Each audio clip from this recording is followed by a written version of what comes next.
Ce faci? Lori! Uite, am venit la Niagara, la cascadă. Hai, Lori, lasă-mi geanta. Lori? Ce bine! Lori e ocupată cu gentuța. Aici se vede partea americană mai mult.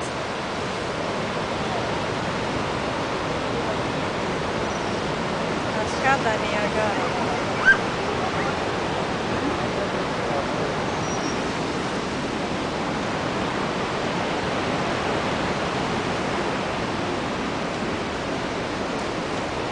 Lori, ce faci cățeluș cu părul, cred? Se jură că nu fură?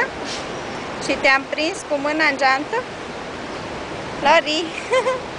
Și Beca dorme. Ia! Uite. Dorme Beca la cascadă. Beca tot Pe doarme. penașul. Pe penaș. Pe penașul mic. Cu butelcuța la picioare. Pe penașul, mami. Hai? Pe penașul.